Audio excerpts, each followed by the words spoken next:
సినిమాలకు రిటైర్మెంట్ ప్రకటించేసిందా? ఈ మాట వింటే లేడీస్ సూపర్ స్టార్ ఉలిక్కి పడతారు. కానీ శామ్ తీరు చూస్తుంటే టాలీవుడ్కు ఇదే డౌట్ వస్తుంది. శామ్ ప్రస్తుతం ముంబైలో ఉంటుంది. అక్కడ కూడా హిందీ చిత్రాలు చేయడం లేదు.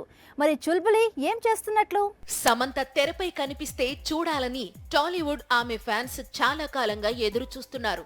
కానీ లేడీ సూపర్ స్టార్ సినిమాలకు రిటైర్మెంట్ ప్రకటించేసిందా అనే డౌట్స్ రైజ్ అవుతున్నాయి. 2 ఏళ్ల క్రితం అంతకు ముందు సమంత కమిట్ అయిన మూవీస్ రిలీజ్ అయ్యాయి. మళ్లీ ఇంతవరకు కొత్త మూవీ కమిట్ కాలేదు.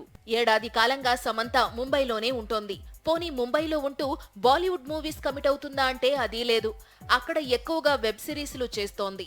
ఆ మధ్య ఫ్యామిలీ మ్యాన్, రీసెంట్ గా సిటాడెల్, ఇప్పుడు రక్త బ్రహ్మాండ్ వెబ్ సిరీస్ తో సమంత బిజీగా ఉంది. మరి గతంలో ప్రకటించిన బంగారం మూవీ సంగతి ఏంటి అంటే శామ్ నుంచి రిప్లై లేదు. లాస్ట్ ఇయర్ లోనే స్టార్ట్ కావాల్సిన మూవీ ఇది. ఇంతవరకు మొదలు కాలేదు. దాంతో ప్రస్తుతానికి సమంత సినిమాలకు రిటైర్మెంట్ ప్రకటించినట్లే అని, ఆమె ఫోకస్ అంతా ఓటీటీస్, వెబ్ సిరీస్ పైనే ఉందనే టాక్ మొదలైంది.